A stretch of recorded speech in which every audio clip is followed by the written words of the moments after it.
I can hardly believe I'm here. I made it past the Camaro raffle. I survived the offer for reconstructive cosmetic surgery. And I've had my smart drugs for this evening, so glad to be here. Well, until a few minutes ago, I thought that this was a 45-minute gig, so you get to see grace under pressure this evening. Actually, I'm kidding. It doesn't matter how long it goes. We could never get to the bottom of this stuff. Nor would we wish to, I think.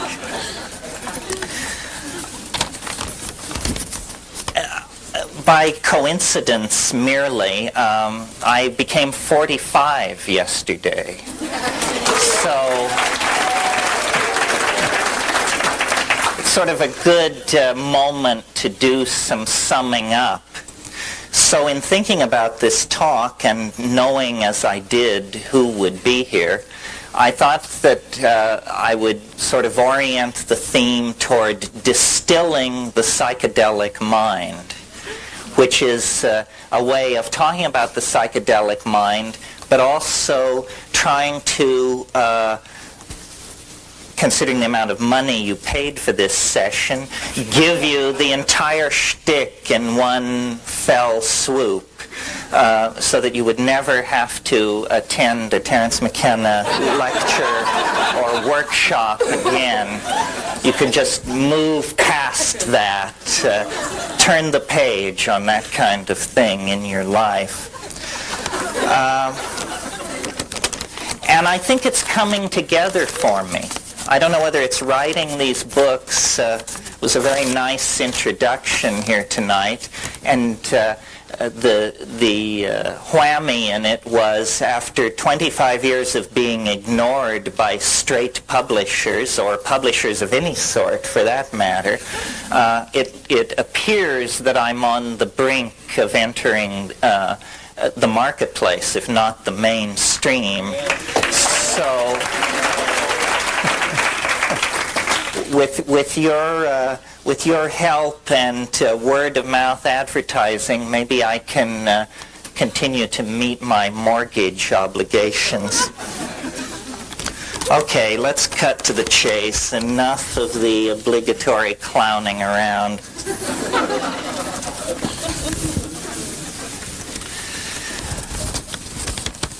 The psychedelic question in the society just seems to refuse to go away. It sort of can't be swallowed and can't be spat up. And so society just sort of runs around knocking into walls and kicking its feet in the air. And this has been the situation that we've been in for at least 30 years now. And as a person who has spent a great deal of time in the underground, I've observed with amazement the persistence of the countercultural agenda to alter consciousness. And like many of you, I came to it in the 60s when the basic argument in favor of altered states of consciousness were almost entirely narcissistic. Deep insight into yourself, an ability to overcome childhood programming, so forth and so on. And I certainly think because of the kind of society we are, because of the kind of people society has made us, that this was a valid place to begin. But after 30 years of having the psychedelic issue on the social agenda, at times hailed as a universal panacea, at times demonized as a scourge from hell, but never quite silenced, never moved out of the public eye, I've reached a number of conclusions. about this, and I thought it would be interesting tonight, I guess because of my recent birthday or something, to sort of try and distill all this and sum it up and put it in front of you in terms of what is psychedelic shamanism, why should people like ourselves who live in high-density electronic culture, why should we care about this? What does it say about our future? What does it say about us as a group? And what techniques are there that we each, on our own, can bring to bear on this question? So with your help, hold me to the straight and narrow, I'd like to make my way through this agenda this evening and talk about these various aspects of what, to my mind, is the most astonishing facet of reality. I mean, maybe sex is pressing hard in the second position, but these two things run neck and neck as aspects of the mystery of what it is to be human. And believe me, human psychedelic experiences and human sexual experiences are orders of magnitude removed from anything going on in the animal realm. These things are set apart from the rest of being because what we bring to them is mind. This is what we pour into the sexuality of human beings that makes it unique. This is what we pour into the contemplation of our own experience. Mind is a focus that is lacking, at least its expression in the unique form that we experience it, is lacking in the rest of nature.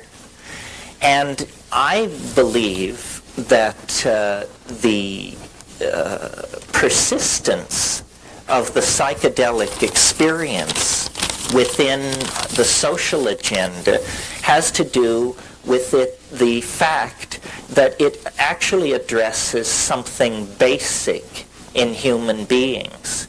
I mean, it may seem like a radical proposition to say that to a white, high-tech, industrial democracy audience, because we are the people who have drifted furthest from this birthright. And I would like to suggest to you this evening that much of the civilization that we have created has been achieved based on a direct denial of the psychedelic experience and all that it implies. Our humanness, our connection to the rest of nature, our connection into the feminine, our place in nature. Because for the Western mind, we have no fixed place in nature. Our place is ours to define. We are, from the point of view of the cultural machinery that empowers us, completely free to be whatever we want to be. Now, the problem with that prescription is that in Western culture, what that means is permission to express ego, permission to profligately use and destroy resources, permission to set aside the political agendas of outclasses and outgroups, and this untrammeled expression of will outside the context of nature has turned us into a kind of Frankenstein's monster at best, a toxic force in the body of the Gaian world soul at worst.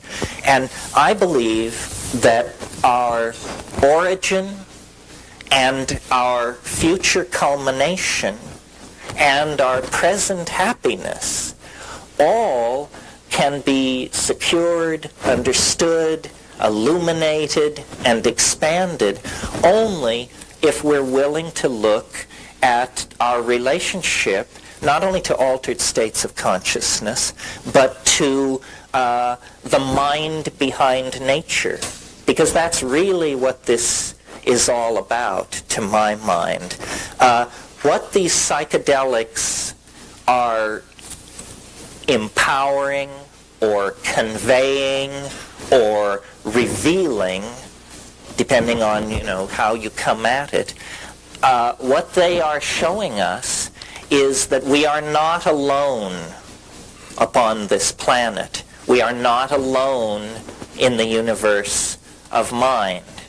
And I realize this is a soft audience to preach this in, because there are probably people within the sound of my words who sincerely believe they were once citizens of Zeta Reticuli. It's when the jar is so leaky, it's hard to know where to put the water. But I come to this as a show-me kind of guy. And so, though my conclusions may sound as flaky as anybody else's, it was hard for me to get this flaky. I didn't embrace it. I was forced to it. And this method works. You see, there are two ways to get flaky. You can just get flaky, which takes no effort at all, you just announce you're a walk-in, start eating wheatgrass juice, and, tithe to Maitreya. Or you can get flaky by testing the edges, by stretching the envelope of being. And this works for the most hard-headed among us. The aerospace insurance adjuster mentality is not only who I'm speaking to, but who I feel I represent.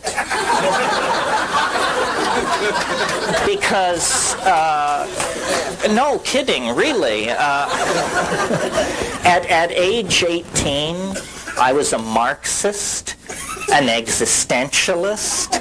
I had ambitions in the field of aeronautical engineering, so forth and so on. And I discovered that you can take that kind of a mentality out into the theater of real experience, and you can come back a space bunny just like everybody else. So what that means then is that a straight person, and I speak as someone from the 60s with apologies to all our gay friends who later appropriated that word, because when I say straight, I mean unstoned.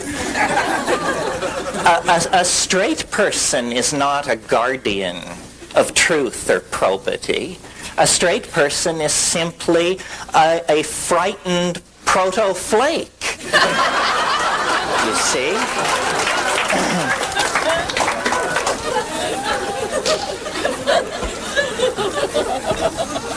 I always think, and most of you have heard me say this, but when we get off on this subject, I always think about the wonderful thing Tim Leary said years ago. He said it so many years ago that when I told him how much I admired him for saying it, he didn't remember that he'd said it. But the man once said, wait till I give the line, LSD is a drug which occasionally causes psychotic behavior in people who have not taken it. You see? And I certainly saw this. I saw my parents become violently psychotic from not taking LSD. And so my point is, and I make it in a forum like this, because here we have so much permission for belief. You want to believe in, channeling from beyond the grave? Fine, no problem. You want to believe in the healing power of nematodes, hematite, you name it. We've got it all. Really, I think that the spirit of childlike, untrammeled curiosity is what we're striving for. Not the anal retentive, rational person, not the I'll go for anything channeling flake, but an attitude of we don't have to look far for miracles because they're all around us. Everything is astonishing. The universe on its surface is alive with mystery. Well, how do we make our way toward that? When we live in a culture, practice a language, embody a philosophy, scientific rationalism, which is entirely designed to suck wonder out of reality, to turn everything into shades of gray, to subvert all hope that lies outside the realm of career accomplishment and material possession. Well, the way that we can overcome this is through a personal acting out of what I have been calling now for several years the archaic revival.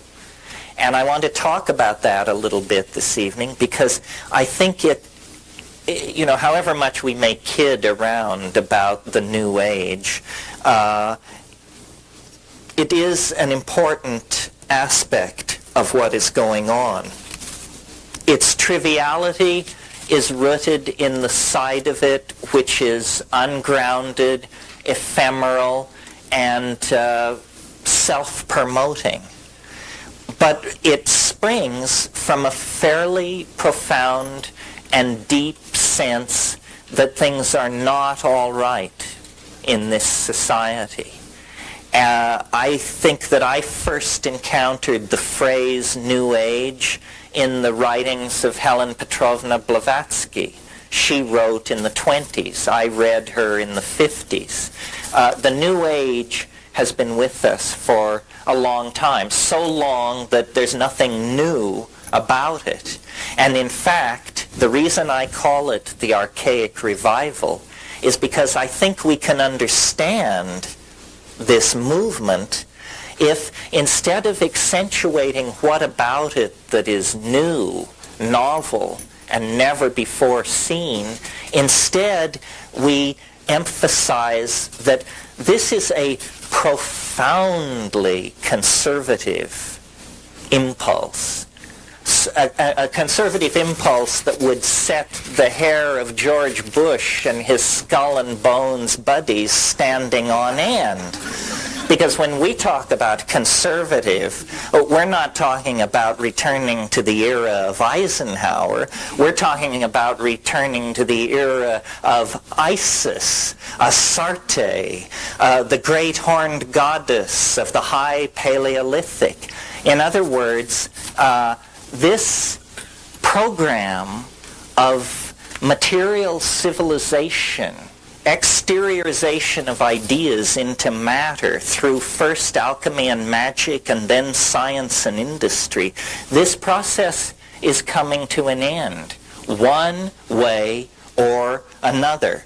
We are either going to plant ourselves and most of the rest of the life on this planet by blindly pursuing this cultural model until we run it right over the edge into the apocalypse, or from the genes, from the bones, from the oceans, from the forests, from the glaciers, there is going to have to come a turning point, a change, a revulsion so profound that it allows us, by the tens of millions, to change how we think about reality, to change how we live.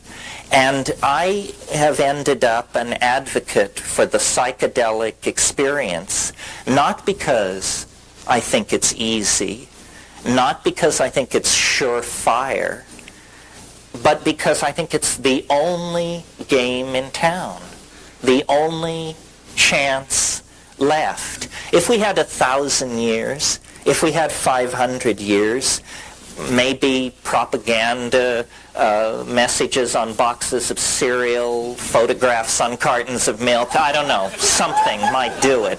But we don't have 500 years. We must come to a screeching halt now, because we are barreling toward the brink of ruin. And the only thing that I have ever seen that turned anybody around on the dime was psychedelics. You know?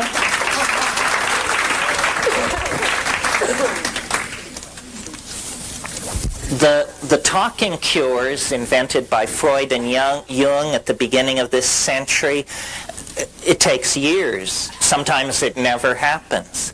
The body work that came along behind that with Wilhelm Reich and others, Feldenkrais and so forth, Ida Rolf, all of this brings it into the theater of the body. At least now we understand it's a body-mind system. It's not a disembodied voice lying on a couch speaking, you know. But it seems so obvious. What we're trying to do is perturb the mind. We want to perturb the mind so that we can then see it differently, so that it may see and be seen differently. Well, the mind rests on a foundation of chemical machinery. We're not saying the mind is chemical machinery. We're saying the mind rests on a foundation of chemical machinery. So if you want to perturb the mind, you don't go to the talking.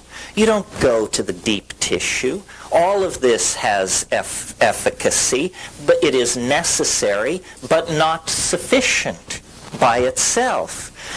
For there to be a sufficiency of method, there must be an initial perturbation of the mind. And this comes about through the use of psychedelic plants. This is not something that was discovered post-LSD in Manhattan by psychiatrists or in Prague or Berlin or at Esalen.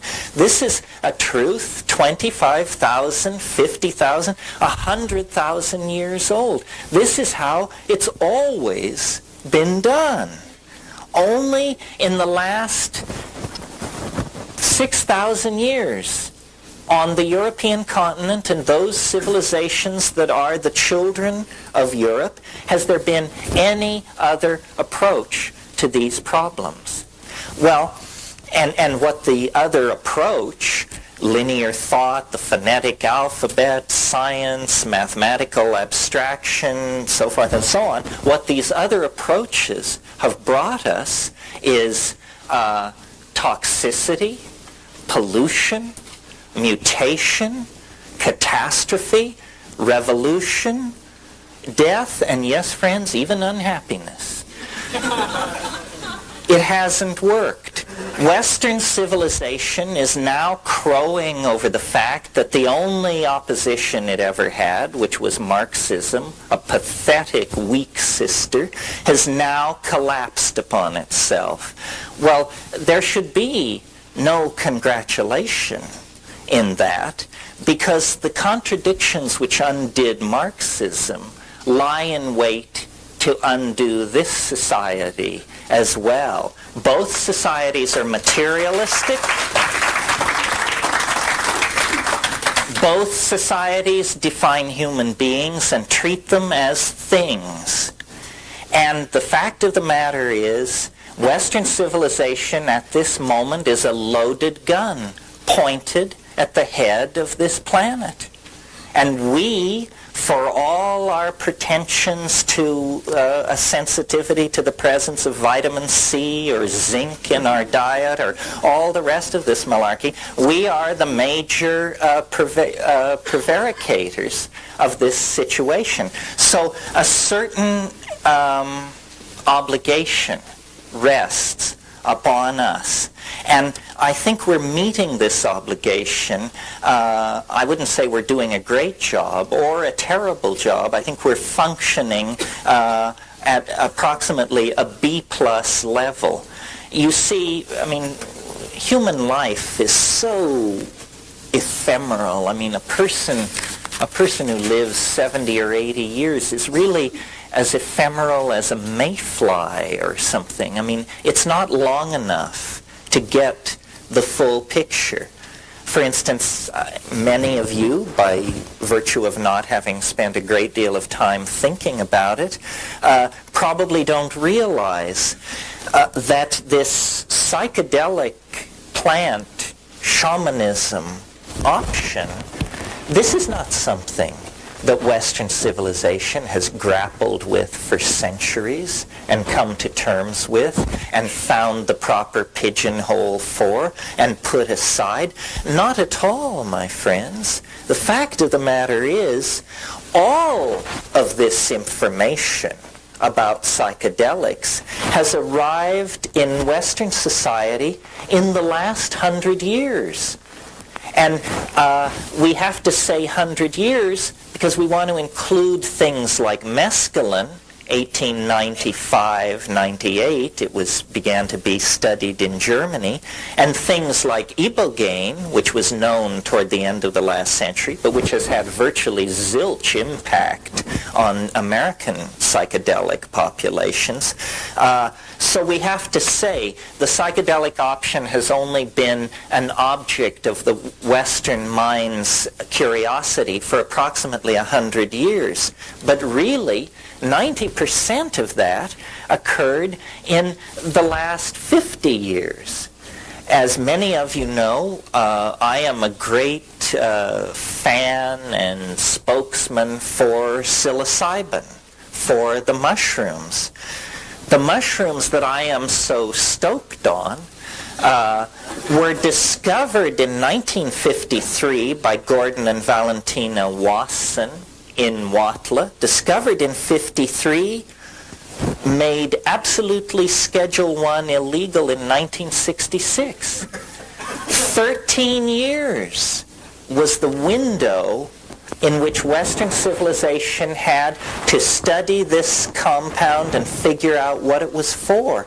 And they were just beginning to focus upon it when it was made illegal.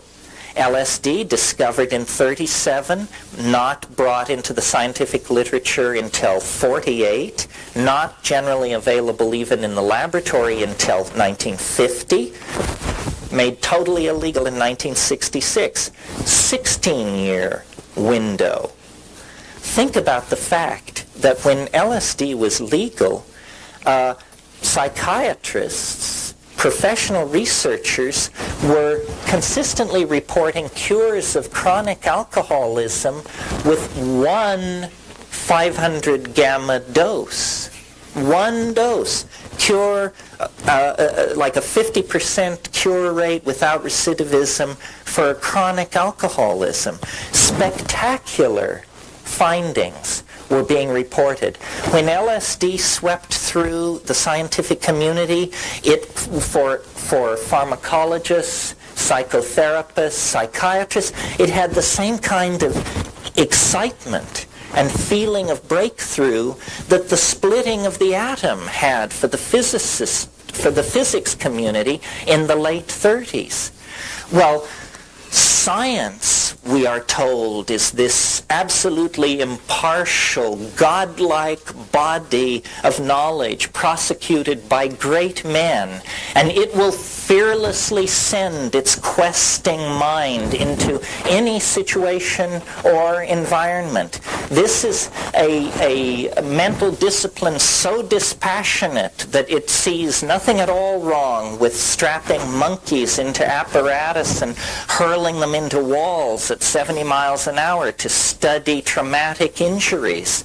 This is a discipline so unflinching in its pursuit of truth that it will design tiny television cameras to be implanted in plastic penises so that we can see the changes in the color of the vaginal wall as it approaches orgasm. I mean, these guys are unstinting in their devotion to truth in any form. And yet,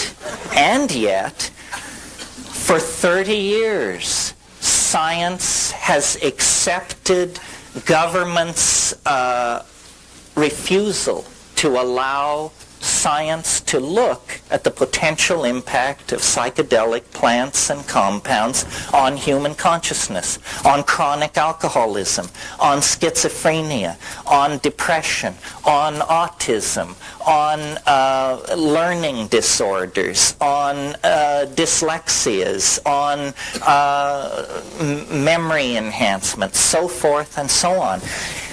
This to me is obscene.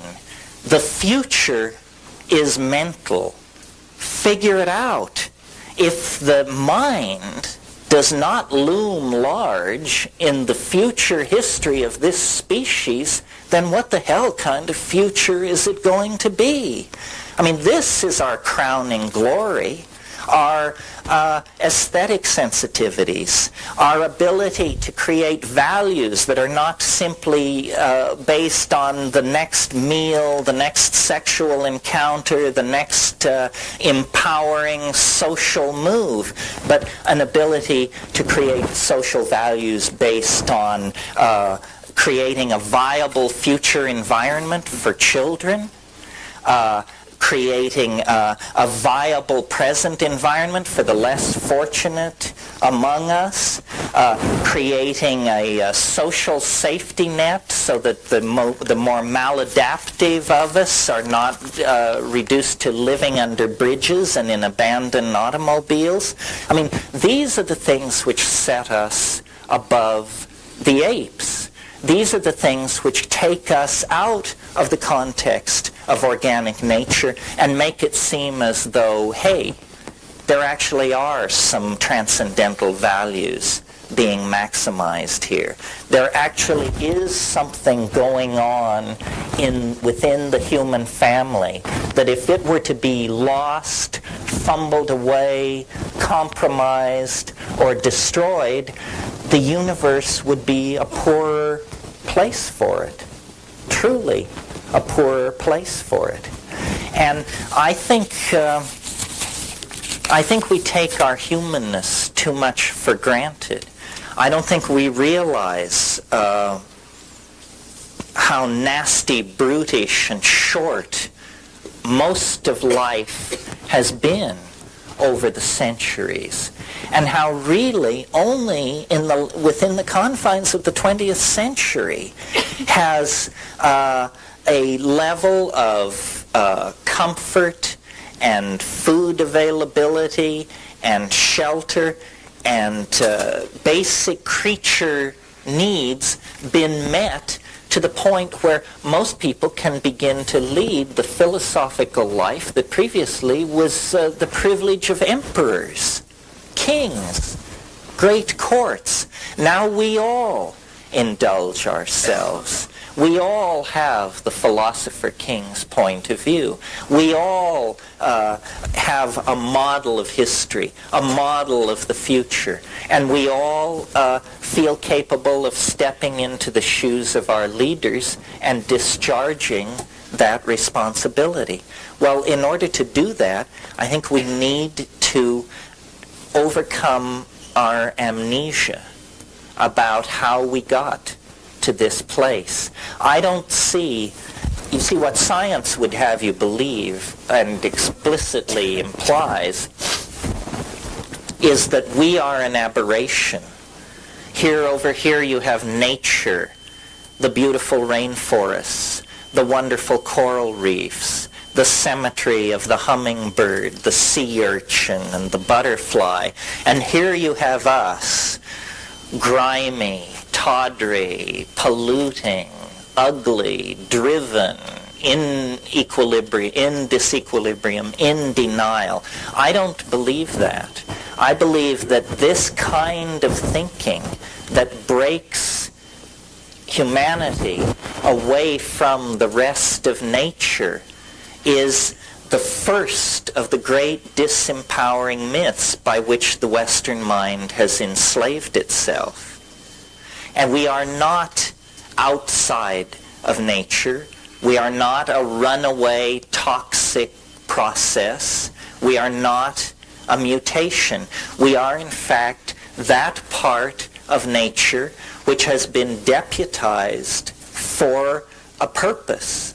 We are the energy gathering aspect of the Gaian mind. We are the language forming capacity of nature herself. You may know the concept of a catalyst in chemistry. A catalyst is something which, when you stir it into a chemical reaction, the reaction proceeds more quickly, but the catalyst itself is not destroyed. And this is what I think we are. We are a strategy on the part of the Gaian mind to produce an effect that would otherwise take much, much longer to produce. The main effect of the presence of human life on this planet has been to vastly accelerate the speed at which nature is able to creatively express herself.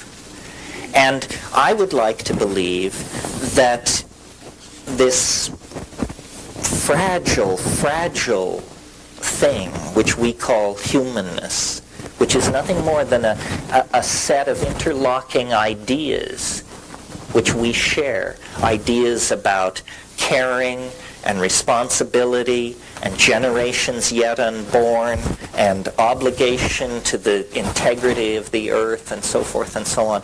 I would like to believe that these things arose in us in a very, very brief window of opportunity.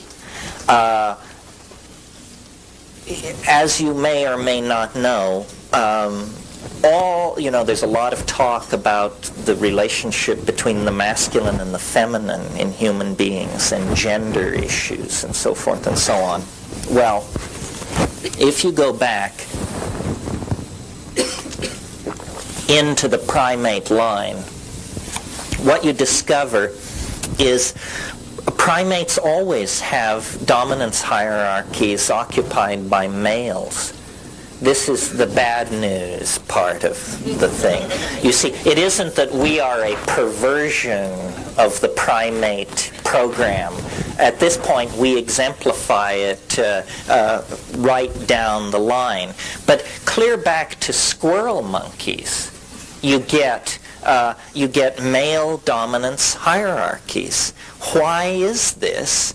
And why then is it even an issue for us? Why don't we just blindly accept it? I mean, there isn't a woman's liberation movement among termite societies or, among reindeer herds. So why are we so discomforted by our attitudes toward each other?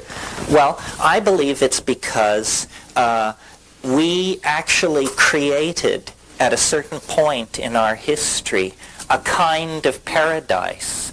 We actually solved all the problems which now bedevil us 20 to 15,000 years ago. And how this happened, and half of you, I hope, are amazed, and the other half will groan because you've heard it so many times before. What happened is an evolutionary synergy that occurred on the plains of Africa sometime over the last 100,000 years. It's that as the African continent dried up, our remote primate ancestors were forced out of the trees and onto the African grassland, where they were in an environment completely different from the kind of environment that our ancestors had been living in for millions of years. Gone were the fruit-filled bowers of the climaxed canopy of the rainforest. And instead, what there was a grassland with very little cover, a very restricted flora and fauna, and into that grassland pour these hungry, displaced, dispossessed, formerly fruitarian primates. When a species gets under that kind of pressure, it must make a choice between extinction or dietary expansion. Many, many species will choose extinction. This is an interesting thing about animal species. Most animal species eat one or two foods that they are very tightly focused in on. The reason for this, if you're not an evolutionary biologist, is it's a strategy for avoiding mutation.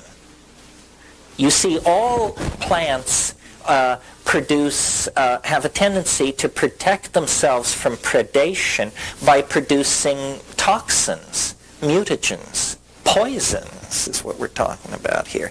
So an animal species will evolve a preference for just one or two food sources, and then it can hold its exposure to mutagenic agents to a minimum. Now, our species, when we moved into that African grassland situation, were plastic enough, malleable enough, that we decided, no, by God, we're not going to go to extinction because of the absence of papayas in this situation. We're going to test other foods. And we began testing other foods in that environment, and that immediately swelled the number of mutant strains in the human population.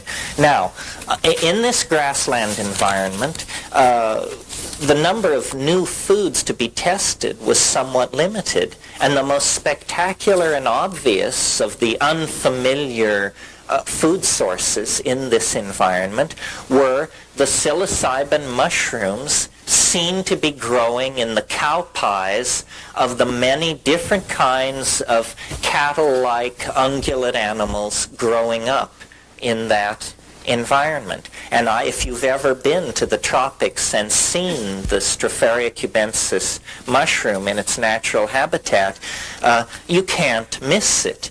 It's the most spectacular thing going on. I mean, you walk out into a Colombian pasture after a few days of mist and rain, and these mushrooms, the size of dinner plates, will be scattered across the environment. Now, when I was in Kenya in the late 60s, I observed baboon troops and their food gathering behavior, and what they were into was running around frantically looking for cow flops and then flipping them over, looking for beetle grubs or carrion beetles. You see, they understood that the cow flop, great phrase, huh? The fecal deposit of the ungulate animal was a vector for protein, insect protein. This was a likely place to find carrion beetles, worms, and what have you, and of course the mushroom. Well, when you observe how primates react when they're testing a food, they're very careful and they're very conscientious. A baboon will take a suspect potential food source, take a leaf, put it in their mouth. Just hold it there. No chewing, no nothing. Put it in their mouth. Wait 30 seconds. Chew. Wait. And then either spit it out or swallow. And if swallow, then begin to eat. Well, I believe that this encounter with the psilocybin mushroom, and in the course of this workshop, maybe in the question and answer period, we'll get to this, but psilocybin has unique properties which set us up for a sudden, enormous evolutionary kick in the pants.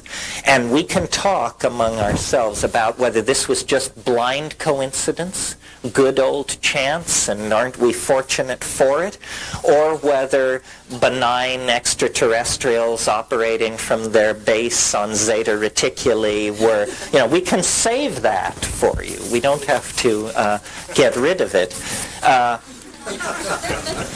Whether it was those shifty Zeta Reticulites or blind chance, whatever the force was, the exposure to psilocybin has three reinforcing consequences that are of tremendous importance for understanding human evolution.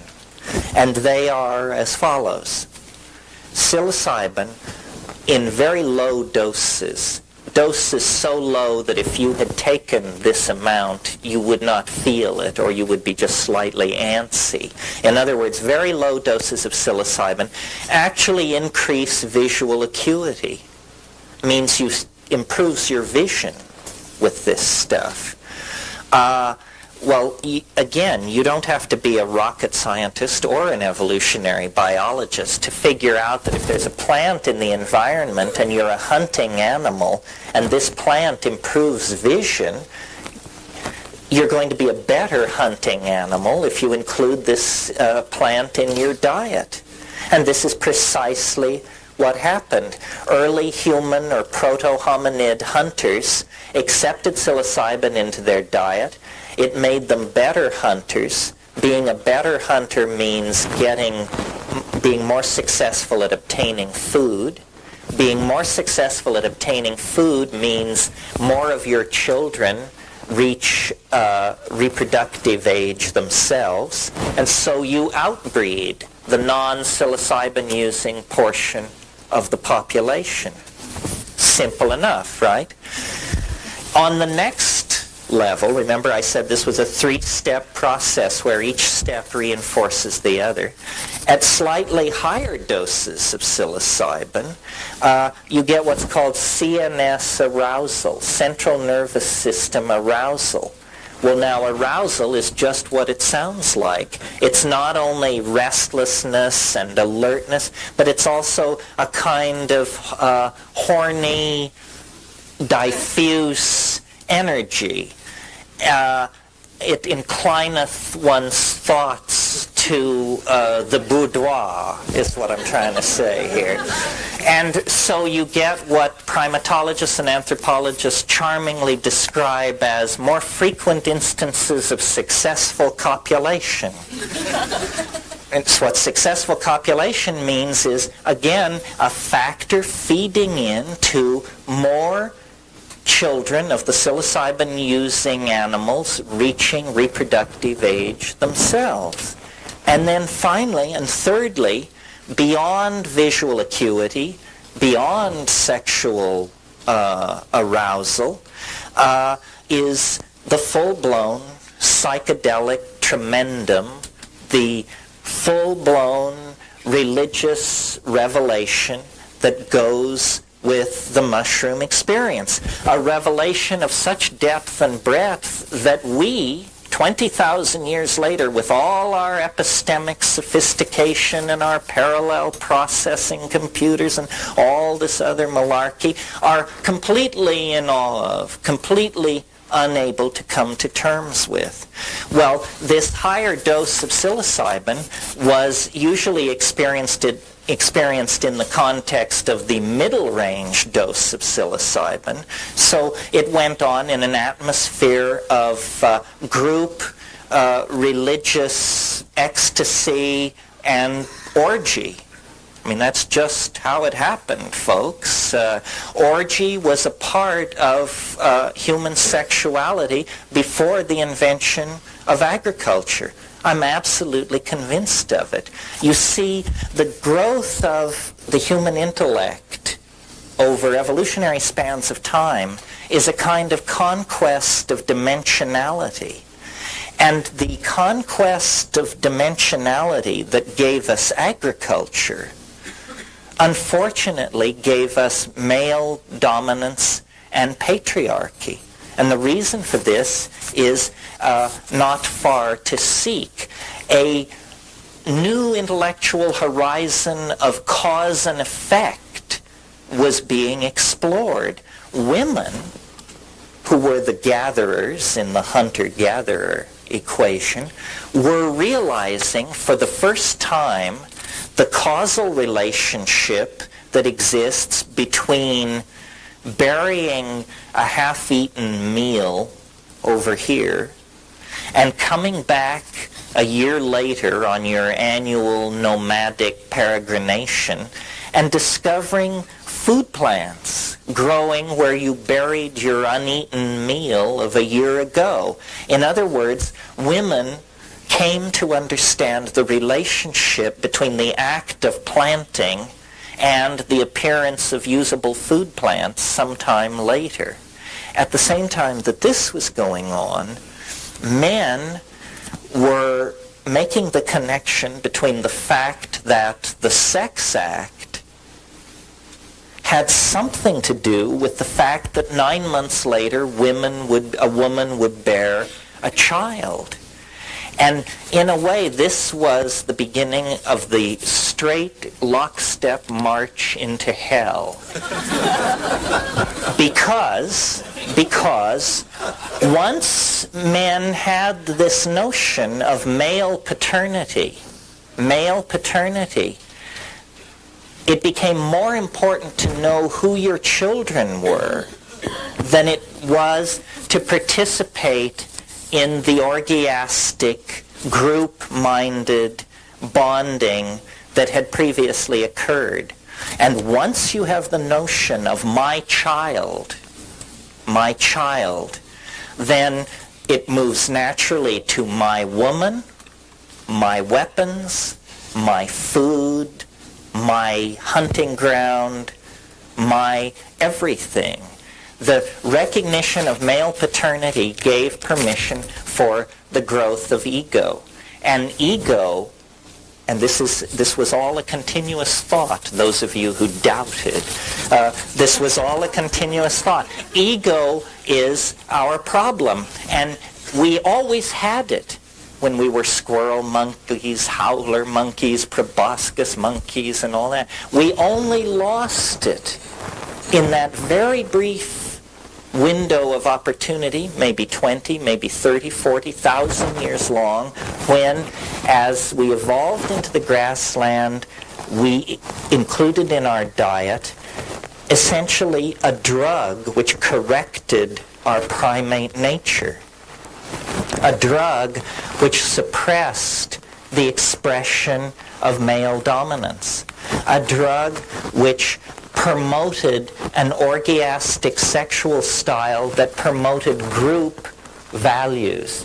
Because you see, and this is the point to my mind about psychedelics, what they do, not my trip or your trip, which we could spend hours trading stories about, but when you try and talk about what is the effect of the psychedelic experience, not one or two of them, but 100,000 of them, what generalizations can we make?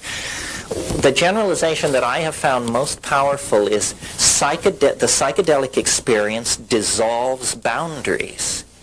That's what it does. And boundaries are what chain, diminish, define, and degrade us. And we are always creating them, and we are always struggling with dissolving them. And the ultimate boundary is this belief in the sanctity of the ego versus everything else in the cosmos.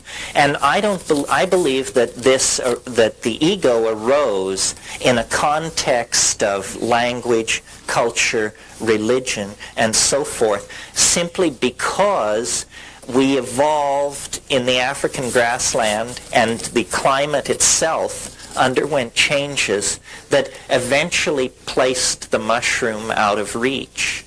And this is why the fall into history. This is what that Genesis story about that I call history's first drug bust. This is what it's about. I mean, isn't it a little peculiar that the Ur myth of our culture opens with a drug bust? It's the story of a woman, right? Those bad women. A woman who corrupts her roommate, and then they both get kicked out. And they break the lease, essentially, and they both get kicked out. And where they get kicked out of is into history. And I believe that the Genesis story, definitely told and created at a time when patriarchy was on a roll, is a memory of this break with this orgiastic, goddess-centered, nomadic, cattle-oriented, mushroom-using form of human pastoralism. Now, notice in this scenario that there are no villains per se. The planet began to get dry, and that's what broke up this arboreal, papaya-oriented paradise in the treetops, where everybody was male-dominated and mindless as a tomato, but having a good time. The drying of the African continent broke that party up, created a mixed ecology of forest and grassland, into which the primates then evolved this fascinating relationship with the cattle, you see. And much of what I say here is orthodox evolutionary theory. It's just the part about psilocybin that nobody else will touch with a 10-foot pole. But moving out into the grassland, testing foods, accepting psilocybin into the diet, and then creating, based on the interruption of the natural tendency toward male dominance, it was fixed 50,000 years ago. A pharmacological intervention on the entire species created then a situation of partnership. The women were the gatherers, the men were the hunters. This had to do with promotion of different body types that was already well established in these primates. I mean, you get this throughout the primates. The large male, barrel-chested, the more diminutive female, and the females largely more social than the male. The males hunt. And in the proto-hominid situation, this was certainly true. And hunting, as you know, if you've ever done it, places a great premium on stoic waiting. That's the hunter's job, is to sit down and keep your mouth shut and watch silently until it's time to make your move, and then move ruthlessly, without question, with attention. Women had a completely different set of pressures and constraints on them.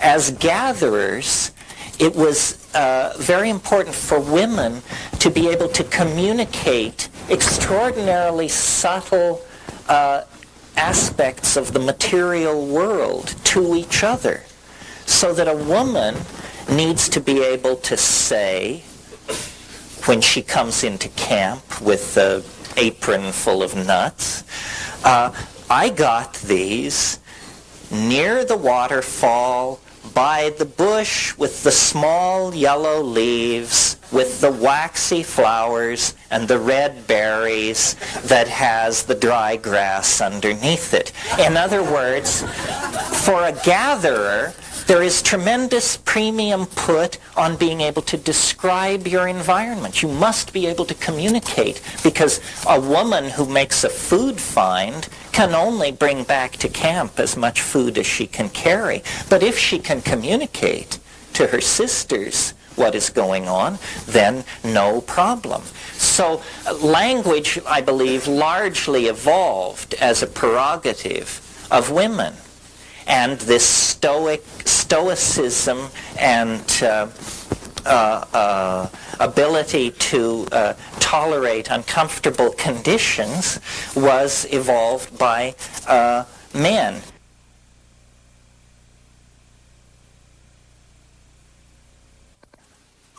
All of this, I think, would have been fine. It could have gone on for millions of years in this climaxed situation. The orgies were lunar, meaning they probably occurred every 2 weeks or at most every 28 days. That means every 28 days, every member of this society was completely dissolving any psychic structures that may have arisen in the previous 28 days, and then everybody was just jumping on each other's bones in a big heap. And you can imagine the boundary dissolving impact that something like that would have. Why then, if it was so wonderful, didn't we just stick with it? Why the descent into, the hell of Pee Wee Herman and Richard Nixon and all of this stuff? Well, the same culprit that created that happy story destroyed that happy scenario, and that is the continued drying up of the planet. And that's what we get in that Genesis story. Remember at the end of the Genesis story it says, and God set an angel at the eastern gate of Eden with a flaming sword so that Adam and his children could not find their way back into paradise. That's the memory of the Saharan sun scorching off the African veldt and forcing those mushroom-using pastoralists to settle in the Nile Valley and set up permanent settlements and begin thinking about kingship, large-scale agricultural projects, and so forth and so on. And what happened, it was not as simple as that may have made it seem, you see. This is really the theme of this book that I wrote for Bantam, is the theme that cultures wear drugs like clothing, and they're never aware of it. They just feel naked without their particular drug. And the clothing may differ. One culture feels fully dressed in penis sheaths and war paint. Another culture isn't fully dressed unless the gown is by Dior.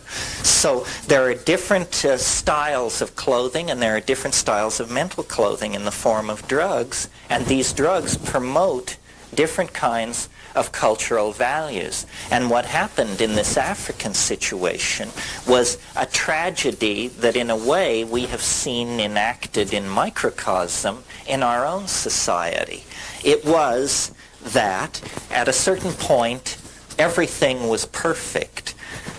The monthly orgies, the suppression of ego, the group values, the recent invention of language was making food gathering easy for women.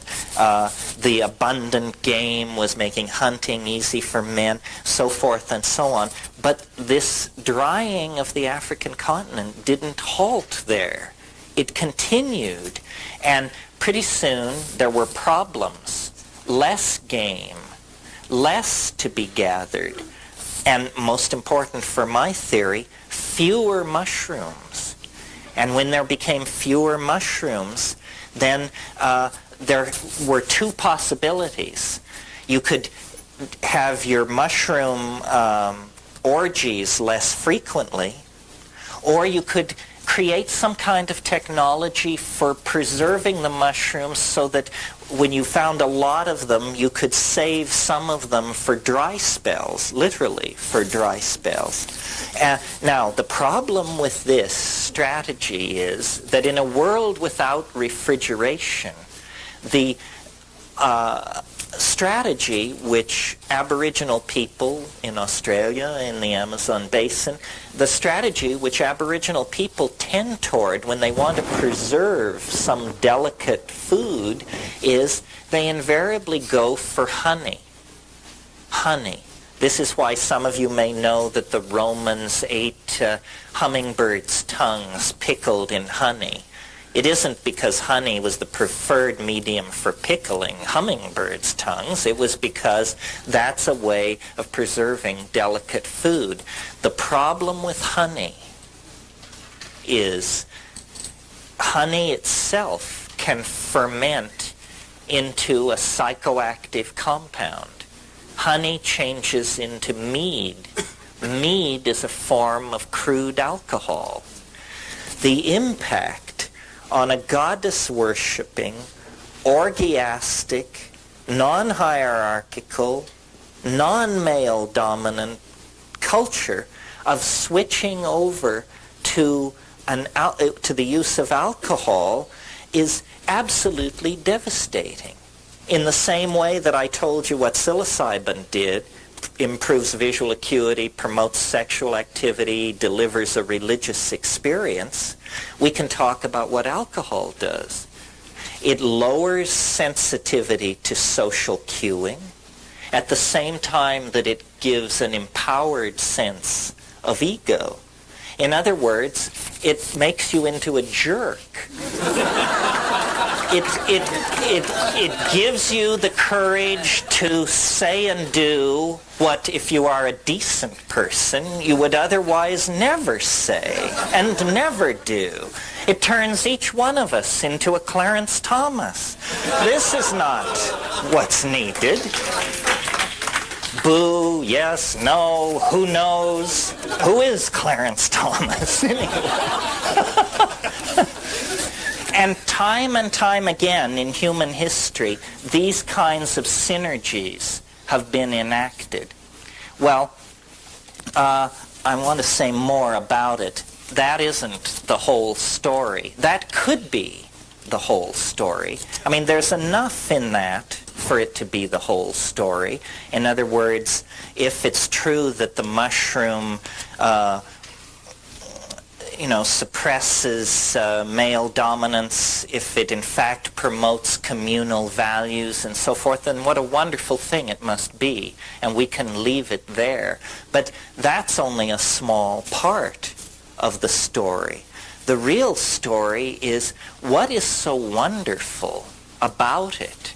Since it's a mental experience, what is so wonderful about it that it could halt the human tendency to devolve into these counterproductive forms and lifestyles? Well, what is so great about it is that it is nothing less than half of the intellectual universe. It is what I call the connection to the Gaian mind. In other words, to this point, what I've said could be imputed to be just talk about a superb psychedelic drug. And so they're saying, oh, well, so this guy advocates the use of a superb psychedelic drug. Seems reasonable or unreasonable, depending on where you went to church. But it's not that paradigm challenging. But what is paradigm challenging is the content of the experience.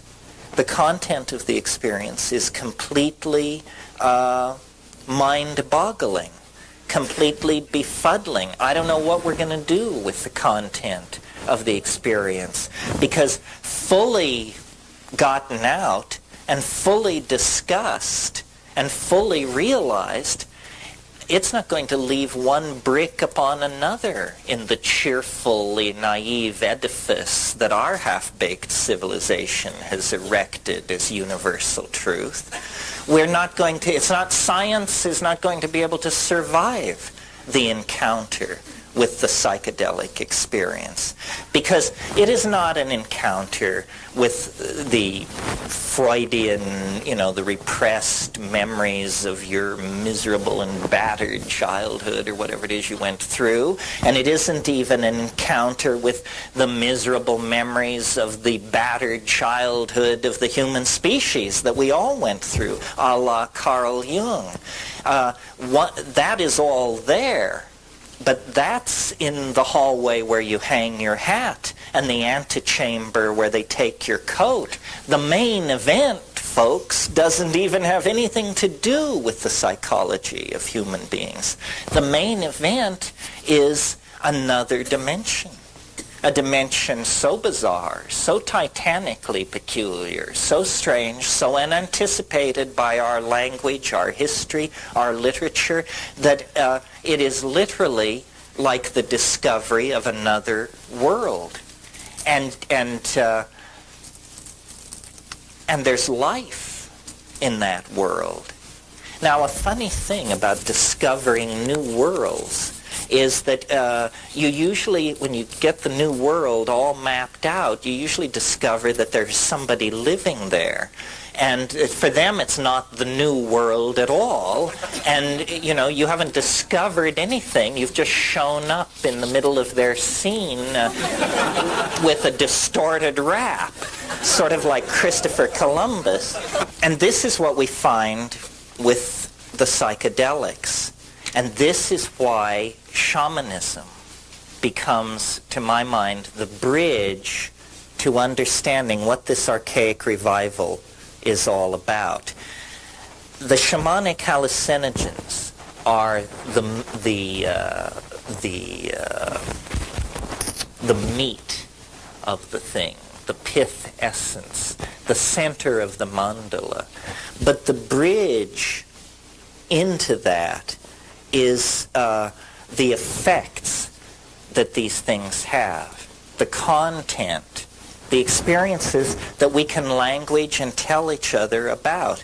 And what we are discovering through shamanism, through looking at it not through the condescending eyes of the white man who is just impressed by the incredibly droll quaintness of whatever these brown-skinned people have dreamed up, not that, but through a realization that we are sick and no doctor can cure us, because we're not that kind of sick. It's soul sickness. I mean, it has to be soul sickness. When you see stuff like Chernobyl, or the Kuwaiti oil fields, or the Hanford nuclear reservation in Washington, when you realize what this really means, then you realize, this is a mad species. This is a terminally depraved species. And what is required is a return to a model that can heal. And this is what shamanism has always been about. And we have not recognized it because the part of the human being which shamanism addresses, which is the soul and the spirit, we have a 500-year-old tradition that denies that there are such things. So for us, it's absurd, shamanism.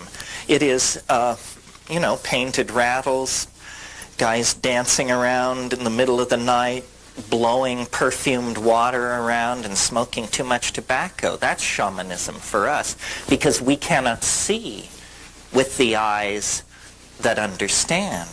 When we do, what we realize is that half of our mind has been taken away from us. That, yes, the human body protrudes into profane space as 120 to 350 pounds of meat somewhere in the universe. But that isn't the domain of humanness. The true domain of humanness is inclusive of that and much, much more, because the true domain of humanness is a domain that honors the mind as self and as landscape. I mean, you are a creature loose in a landscape of meaning, and you are that landscape of meaning. And by losing contact with this, we have become essentially pathological, very needy. This is a typical pattern in a person with an abused childhood. They become very, very needy, very thing-oriented, very security-conscious, very anxious. This is a picture of us and our psychology. And we are so deep into the historical nightmare that we can't ever remember any other way of doing business. I mean, we know we're messed up. We know we're unhappy. But what's to be done, I mean, we have 1 million minor fixes and people peddling all of these things. I mean, you've just been through the aisles. You know what I'm talking about. But somehow salvation itself becomes an impediment to salvation. I mean, once you see 500 forms of salvation being sold at prices you can't afford, the very notion of salvation becomes obscene. You know, it becomes one more layer in the obscene layering that takes meaning out of life and disempowers us and turns us into a subscription customer. That seems to be how we always are being forced to end up. Well, the only way out of this, I think, is to, it takes courage, because you have to turn your back on your culture in the most profound sense there is, because there are many ways to turn your back on your culture. I mean, if everyone's wearing gray, you can wear green. That's one way to turn your back on a culture. But another way is to break its laws. Now that's a little more serious and, you know, brings in big philosophical issues. But in fact, the culture is an enormous arrow pointing, go this way. And you know what lies that way?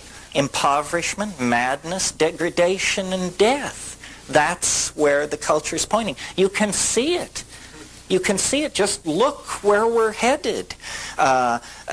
If everyone on earth aspires to the kind of lifestyle that you people can enjoy by virtue of having paid the money to be at a scene like this, there isn't enough glass, metal, and plastic in the planet to make that many Celicas and jaguars and bluebirds and snowbirds and all the rest of this crap. So what is needed is an awakening. Now, I mentioned earlier in this talk that in the 50s, before they interfered with LSD research, they were curing chronic alcoholism with a single 500 gamma dose of LSD. Well, now, for heaven's sake, nobody is suggesting that LSD is a cure for alcoholism. That, to me, is absurd. It's not a cure for alcoholism. It's a cure for stupidity. And a person who is killing themselves by drinking themselves to death takes 500 mics of LSD and says, what a stupid person I am. I'm killing myself. And so then they look at their behavior and they cease that behavior. And this is what has to be done on a societal scale. And it is not as difficult as we may wish to be assured by the establishment. The whole falderall and hoop-de-doo about the 1960s was that the crypto-fascist bullshit agenda was damn near overthrown by a bunch of 19 and 20-year-olds on campuses scattered around the high-tech world. The male-dominant agenda is so fragile that any competitor is felt as a deadly foe. And the fact that these ideas will not die, in spite of the fact that, you know, they've raised the price of an ounce of weed from $15 to $500. They've made the pinch for growing weed from a slap on the wrist to lose everything you ever owned or dreamed of owning. And they cannot push it into extinction. It's because it's so much older than their con game. They've invented their con game post-Sphinx or something, and we're talking about a reality that reaches back 15, 25, 30,000 years. And it's a reality, so far, I've only spoken, I keep trying to get to this subject, but I won't let myself for some reason. So far, I've spoken of it as boundary dissolving, promoting group sexual activity, this and that and the other thing. But those are like generalizations. What is really interesting about the psychedelic experience is it shows you a mental universe that you not only never suspected existed, but that you could not have suspected existed. I don't think there's another way to it. I mean, I'm not ready to categorically say there's no other way to it. And occasionally, especially at gatherings like this, people grab me and assure me there are other ways to it. And they say, you know, if you just, I want you to meet Babaji. He's as good as psilocybin. And, oh, really? I want to meet this man. because I mean, let me say a little bit more about this. I would like to believe that in principle you could get to these places on the natch. Only in principle, however, because if some people say, well, you know, these things you describe on DMT and psilocybin, I can show you how to do that naturally. No, thank you. Are you kidding? Thank God I have the drug as a kind of marker so that I know when I'm getting close to that stuff. If I woke up one morning in that place and I couldn't tell myself I'd taken mushrooms, I would define myself as seriously discombobulated and wait to see what happens, you know? And people say, well, don't you think you ought to be able to do it by yourself? And I love this question because the answer is you can't do it by yourself. That's the entire message of the last 10,000 years of human history. The self is insufficient. The ego will not suffice. The only way you're ever going to get anywhere is you must humble yourself to the point where you admit that you can't do it unless you have help from someone whose idea of home is a cow flop. If you're willing to humble yourself to that degree,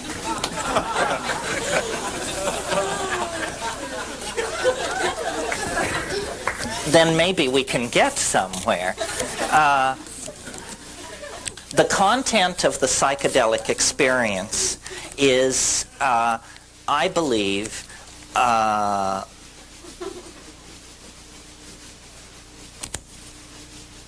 relating to that is the sum total of our humanness.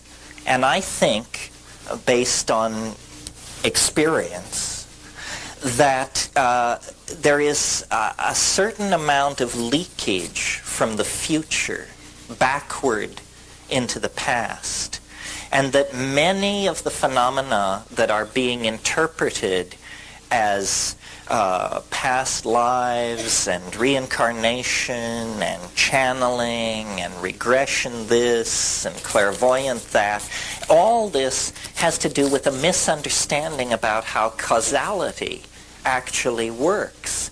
That all of the impressions upon which people are building these models, channeling and spirit guides and reincarnation and so forth, the material upon which these models are being built is real, but the models that are being built are tremendous compressions of the reality of the situation. I mean, when someone tells me that they experienced a past life regression and that they were a butcher in 13th century Florence, I always think to myself, but you were a butcher in 13th century everywhere. And you were a butcher in 14th century everywhere. I mean, once the connection is opened, the connection is not particular. The connection is general. It is all reality is who you are. All reality is where you are and where you've been and where you will be. And two things are operating in the hidden dimension of the human mind. One of them is what I call the Gaian mind. And this is being imaged in this society as the rebirth of a kind of goddess. People are realizing on different levels and at different levels of sophistication that the energy of being can be imaged as a female entelechy, an enclosing, nurturing, caring, forgiving kind of entelechy. And this is what psychedelic shamanism has always been about. It's about a connection to the Gaian mind. And this gives you, obviously, a tremendous sense of being embedded in a larger coherency than merely the coherency of your own small life. And that's very empowering. But it's not the general sense of things that this Gaian mind imparts that is really, to me, the interesting part. It's that the Gaian mind is a real mind. It has information. It can tell you things of the most specific and personally important sort. It tells you where the game has gone. It tells you who poisoned the well. It tells you who raped so-and-so. It tells you why person X is ill and unable to get well. In other words, the Gaian mind is the database that all shamans seek to connect to in the act of curing, in the act of functioning as doctors for their society. They get a connection to the Gaian mind. And again, at this point, I feel like I have to remind you, I come to this as a skeptic, as a sneerer. I mean, I have no time for this stuff unless it's real.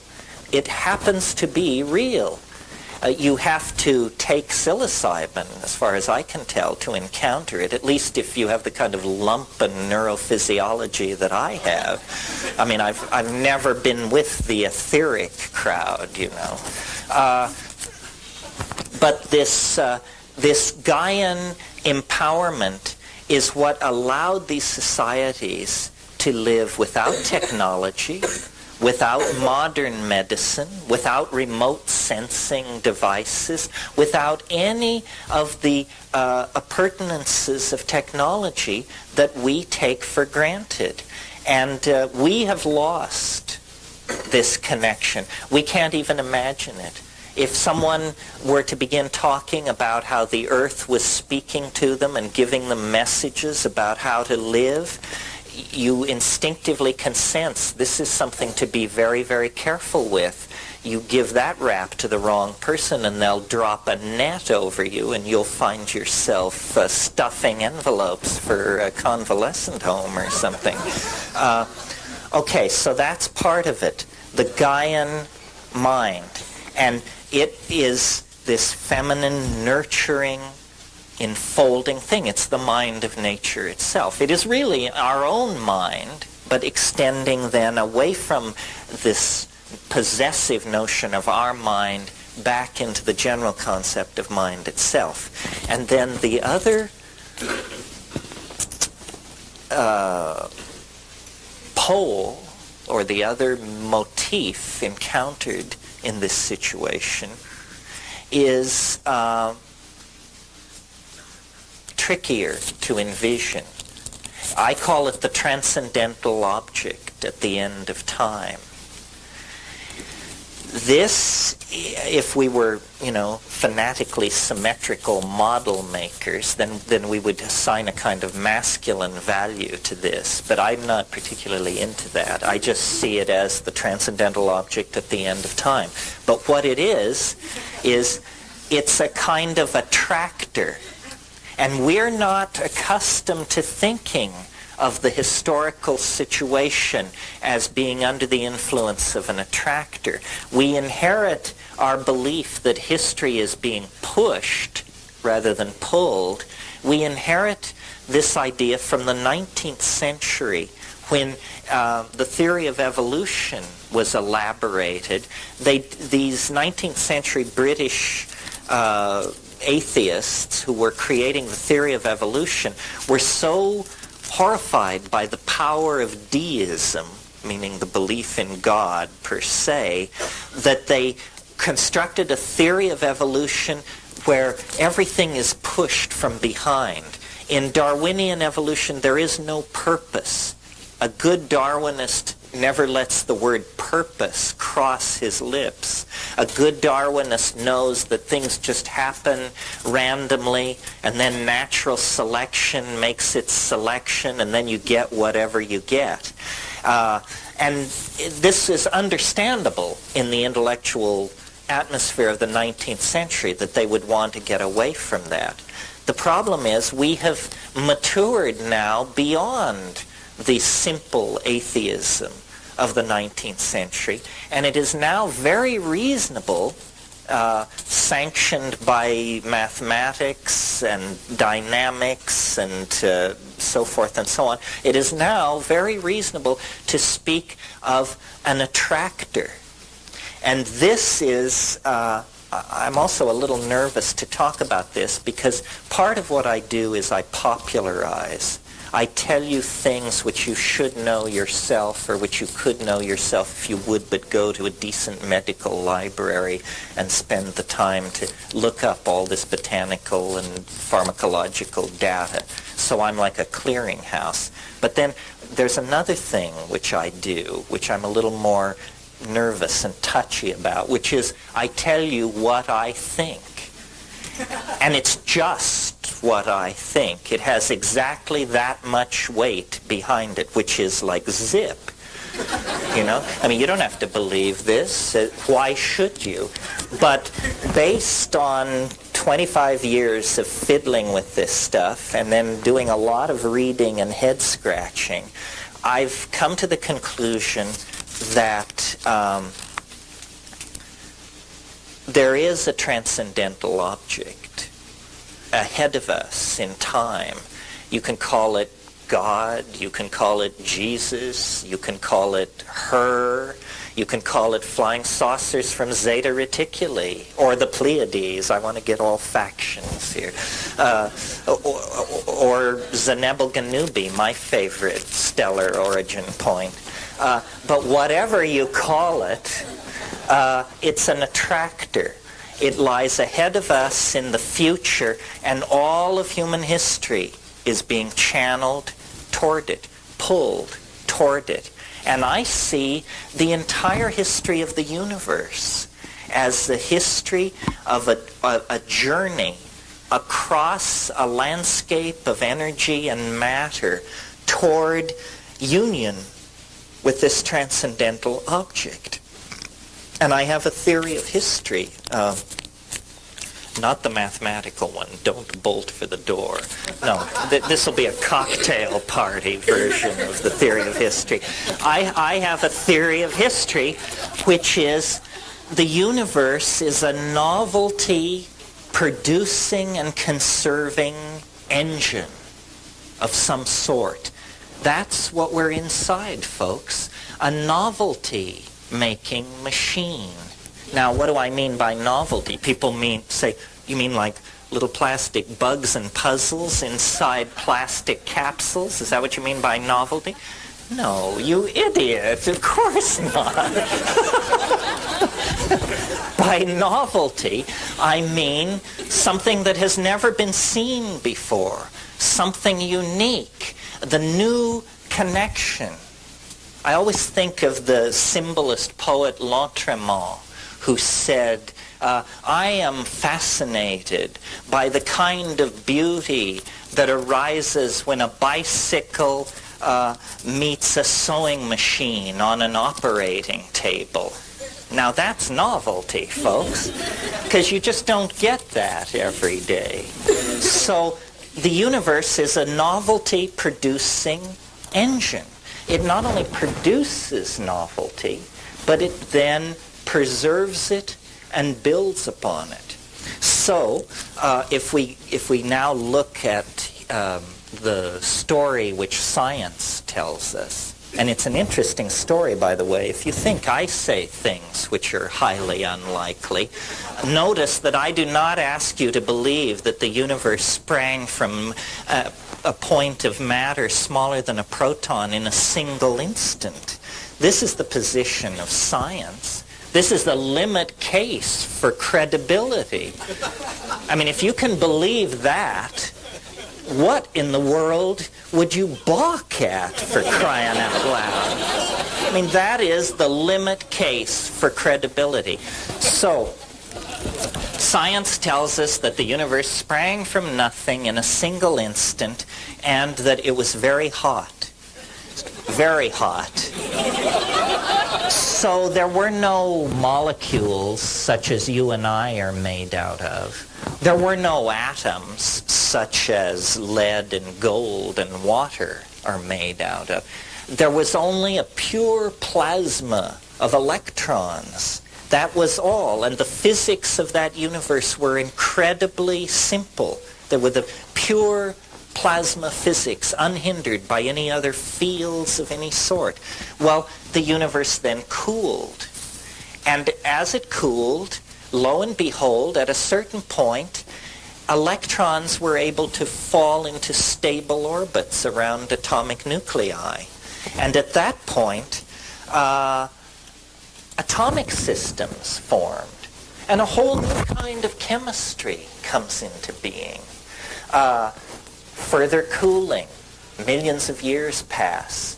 Then we get the carbon molecule cooked out of new stars. It has a 6-valent structure so that we get organic molecules. Well then, quickly, we get long-chain polymers.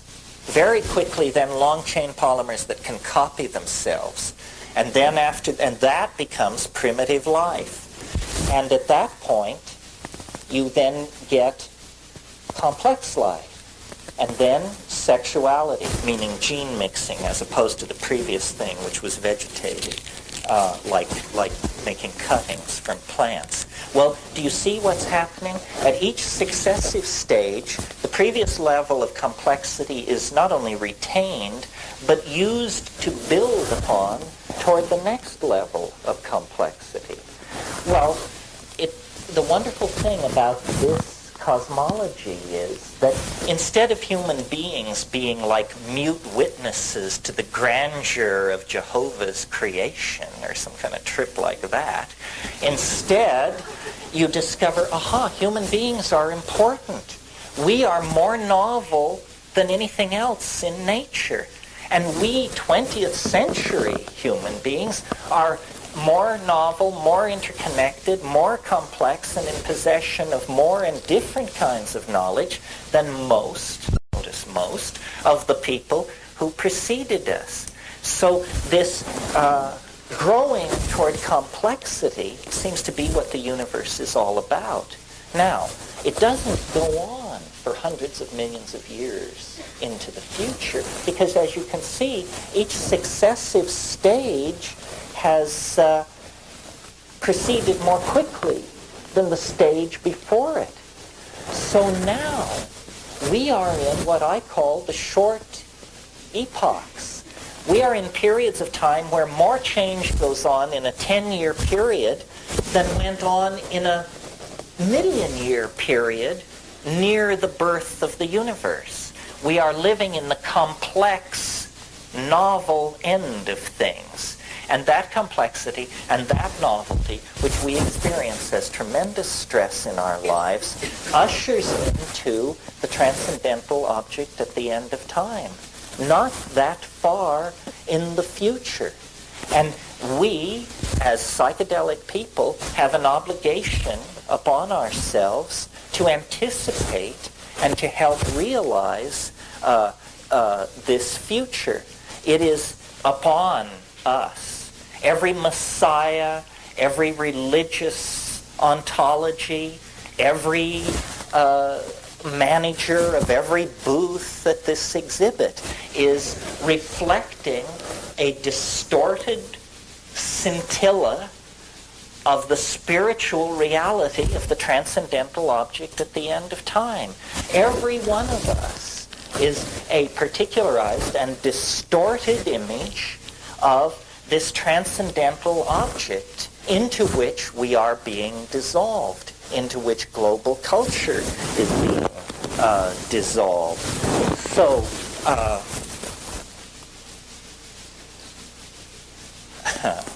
well, so what?